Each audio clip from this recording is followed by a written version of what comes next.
What's up, guys? Coming to you today with the VT-49 Decimator from Wave 5 review. This thing is a monster, and it's a little later of a review than normal because I waited till Black Friday. Buy one, get one free. So yes, it's a monster. I'm busting it open right now. I'm really excited. If you haven't already checked out my Outrider review, check that out as well. Doing all the Wave 5 on the same day today. So hopefully I'll get them edited and uploaded at the same time. So here it is. I'm going to show you the model first. Back this guy up. Wow, man. Initially, I'm just really impressed with the size of this thing. It's huge. Let's check the underside of it. Oh, yeah. It's pretty nice. Still very light. Support there is right in the center. It's got the little turret down there, little quad laser turrets right there. Let's do a size comparison with this thing and the Falcon. Look, the Falcon's so much bigger. Look at that. No, I'm just kidding. Lined up next to each other. It's definitely bigger than the Falcon. Longer than the Falcon, at least. It's actually about the same size as the Falcon. But it's a little bit bigger. You know, and that's saying a lot because the Falcon's huge. So this thing is going to extend well beyond its base, especially at the tips of the longest points there. It's gorgeous. It's very gorgeous. So here we go. Set them down right next to each other and adjust here because we're going to start doing cards and upgrade stuff. All right, so we got our base, got our little peg, got our rules. First Imperial ship with a primary weapon. What do you think about that? How many of you guys are going to fly multi-decimator lists, huh? That's going to be unexpected from the Imperial side. First thing is we've got our new debris clouds. So those are cool. I have to punch those out. We've got its dial here. And this is yet another ship with no K-turn. This makes the third ship in X-Wing that doesn't have a K-turn. But it's actually not a bad. So it's only got the 3 1s. It's got all the 2s. A lot of green on those 2s as well. All the 3s, and then a 4 forward. So it's not a terrible dial for not having a K-turn. And it probably doesn't need it, to be honest. Like, how many times do you really K-turn with the Falcon? Because this is that type of ship that you can just get in the middle and just keep doing, you know, hard turns over and over again. What would make it better is if it had a hard 1, because that's one of the turns I do the most with something like the Falcon. So with the turreted ship, so it doesn't have a hard 1, so it's going to be a little trickier to maneuver. I think it might take a little bit of a learning curve being that big and having to make wider turns. And we've got our bases. So I'll punch all that stuff out later. Let's do some pilots, shall we? Start off with Rear Admiral Chiraneer. I don't know how you pronounce it. Chiraneer. When attacking at range 1 or 2, you can change one of your hits to a crit. It's kind of like Luke's ability, except it's on attack. So that's nice. That's a very nice little ability, especially if you put like something like Predator on him. You have the innate focus and then the innate reroll in a limited capacity. Gives you room for other actions. However, you've only got focus and target lock, so I don't know if you're gonna do too many other actions. Depends what other upgrades you give him. So he's nice, and he's pilot skill 8. Commander Kenkirk. If you have no shields, at least 1 damage card assigned to you, increase your agility by 1. I'm not impressed with that ability. I don't know. I mean, this is a ship, obviously, it's built to take a beating. It's got no agility. You got 12, and then 4. Oh, you know what? Chiranu would be good for exposed. These ships are really good for exposed because you don't really have the penalty. And then Chiranu's also got the built-in focus. Well, you can't give him Predator and Expose. Huh. Interesting. All right. So no, yeah. So he can get 1 agility. I guess that's okay, but still 1 agility is almost like having no agility because you roll a blank, or you know, who wants to? Do you, with a big ship like that, do you really want to spend your focus on 1 agility? You know, no. You're built to take a beating, so just take it. Captain Oysen, or Oiken, or Oikon. But, yeah, Oysen. I don't know. Oiken? Oiken. Oiken, yes. Sounds like a pig going oink. But this is the guy that's most exciting. After executing a maneuver, each enemy ship you are touching suffers 1 damage. So, that's just awesome. Now, it's going to be pretty tricky to actually bump more than 1 ship at the same time. But, yeah, he's very nice. And there's so many other upgrades you can give him that also involve bumping and dealing damage that he's just really exciting. And then our cheapest one, which is actually pilot skill 3, which isn't too bad for being your cheapest pilot, but it still costs 40, so it's not really that cheap. But you could fit 2. You know, you could fit just about any 2 of them, but then you're going to limit your upgrades. And then he's pilot skill 3. And he still gets 3 crew, a bomb, and a torpedo. So, you know, the 3 crew and the bomb is really interesting, especially with a turret, and I don't know, there's a lot of different combinations you can do here with this ship. Very cool. All right.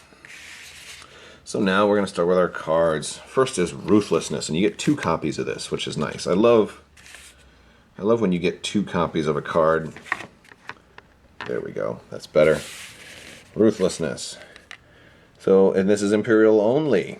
So, you know, this is another thing that's nice is seeing some Imperial only stuff because the Rebels have had it so good for so long. After performing an attack that hits, you must choose 1 other ship at range 1 of the defender, other than yourself. That ship suffers 1 damage. So it's like every one of your attacks is kind of like a little mini assault missile. Unfortunately, you can get hurt. You can hurt yourself that way. But the idea is, like, and this has synergy with other cards like Lone Wolf, except you can't because they're both elite pilot skills. But this is, you know, if you're doing a build where you're going to have this guy by himself, or, you know, it's very cool little card, little swarm breaker. Next up is Intimidation. When you are touching an enemy ship, reduce that ship's agility value by 1. Natural synergy with Oiken, right? So, you know, awesome. When you're touching them, you're reducing their agility. This also could work with Arvel Krind. If you have Rebel Aces, you can give Arvel Krind the elite pilot skill, reduce their agility by 1 if you're touching them. Cool stuff. So, Fleet Officer, really glad this one's here. Imperial only. Nice to see more Imperial only cards. Action: choose up to 2 friendly ships at range 1 or 2 and assign a focus token to each of them, and then receive a stress token.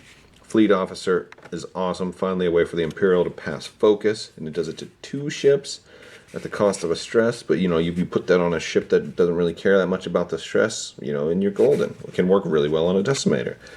Mara Jade, this is so awesome. And the good thing about this is that she may be a pilot someday. Now that we know she's in the game, you know, maybe we'll see her in a Z95, maybe for a different faction, maybe for the Imperials, maybe another ship, maybe a Rebel version. I don't know. I'm really just speculating here. Alright, so Mara Jade. At the end of the combat phase, each enemy ship at range 1 that does not have a stress token receives a stress token. I love this card. Absolutely love this card. For one, it's another one that has synergy with Oiken because you're going to be close to other ships. You're bumping them, right? And plus you're a large base, so range 1 is actually bigger for a large base ship than it is for a small base ship. For 2, it's one of those things that happens automatically. So even if you lose your action, or even if you have to spend your action somewhere else, you don't have to do anything to make this happen. It's just going to happen. So it's just, and it also plays mind games because it's going to want to keep people away from you. They're not going to try to fly in range 1 of you as much, unless it's trying to kill you. But it's harder to kill a Decimator, All right. I don't know how to pronounce her name. I'm going to call her Ysane. Maybe it's Ysane. Ysane. Isard. At the start of the combat phase, if you have no shields and at least 1 damage card assigned to your ship, you may perform a free evade action.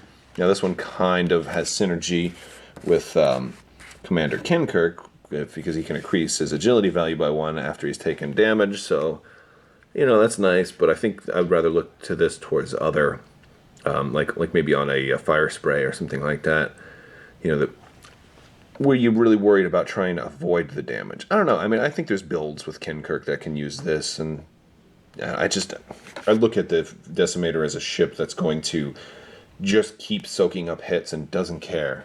And this is like the type of shit where you care, where you're like, I don't want to take hits. I'm like, why not?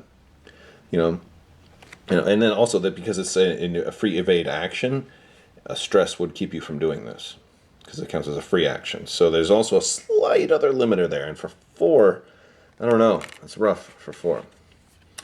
Gergerad. Moff Gergerad. When you are dealt a... Well, Moff Gergerad is the next one.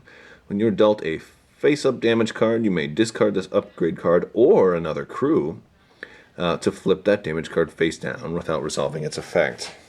I like seeing more people that I recognize. However, this card is kind of weak. I mean, I suppose it's nice to have. If you've got only 2 points, it's cool. If you, and I like the ability that you can choose a different guy other than himself. He gives you some options, and options are always nice.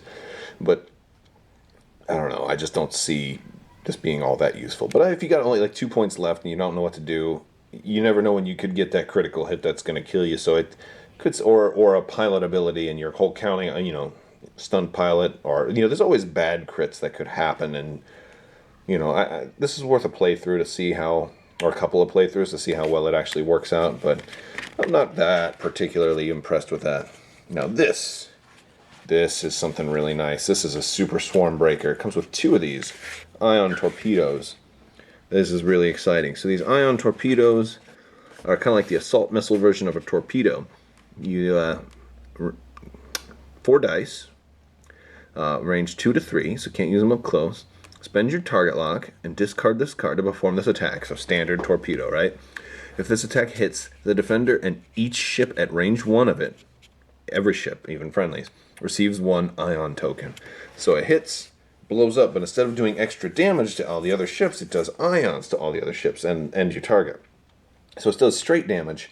The interesting thing about this is, unlike other ion weapons that you cancel all dice and then it does 1 damage, no, this one actually can do the 4 damage. So it's still a 4 damage attack, capable of dealing 4 damage. Capable of, in theory, dealing 4 critical hits. And it's ionizing. Now, it costs 5, so it costs the same as an assault missile. But, I mean, gosh, it's like you could almost argue doing an ion torpedo instead of an assault missile against a swarm. Because just being able to disrupt that much movement is really nice. So I love that. And I love that it gives you 2 of them in there. Because that's going to be something you're going to want several of, especially with like Z95. Or not Z95s, you can't put them on Z95s. You can put them on... you can put it on TIE bombers. Oh, speaking of bombers, proton bombs. An extra proton bomb. That is very nice. Now, that's the only bomb that this thing comes with.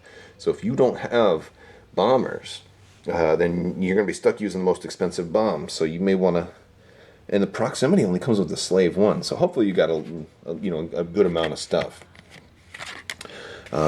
All right, Tactical Jammer. See, there's a lot of unique cards. There's not a whole lot of crossover. Tactical Jammer. Large ship only and a modification. Your ship can obstruct enemy attacks. That's really cool. Now that works well with the whole idea of using your ship to block, to get in there and to collide with them, because there's a good chance that you're going to obstruct enemy attacks. This can also work really well with 2 Decimators. If you have one in the middle and one on the outside circling around, you're always going to have a shot, and then you have like probably about a 50% chance of having one of you guys obstruct the attack from the other one because they're so big. And it comes with 2 of those as well. And this can be used on a Falcon also, or an Outrider, or a shuttle, or anything like that. And our last upgrade is the Dauntless, and this is our title. After you execute a maneuver that causes you to overlap another ship, you may perform 1 free action and then receive a stress token. So this way, when you bump, you still get your action if you want to take a stress for it. That's cool. Again, that's a lot of synergy with Kinkirk. I'm sorry, with Oiken. This has got there's a lot of stuff. I think Oiken is really like the one pilot that has the most cards tailor-made for him. Kinkirk has a few And then, Shiranail is just kind of like all-purpose for your different pilots. So, it's nice stuff, a lot of synergy built in with this expansion. Even if you didn't have anything else, and this was like your first purchase in addition to the base game, you'd have a lot of configuration options with the Decimator. So I think it's a really well done expansion. Really nice ship. It's very pretty. It's very pretty, although it is just all gray and black. Sometimes I like to see a little more color options. So I think, especially being that I've got two, that this guy is a prime candidate for a paint job. I mean, he's got all these panels already lined up, and oh, there's so many little things you could do to paint this guy. Oh. All right. But yeah, I like it. I like it a lot. I've got two because of Black Friday. And I hope you like the review.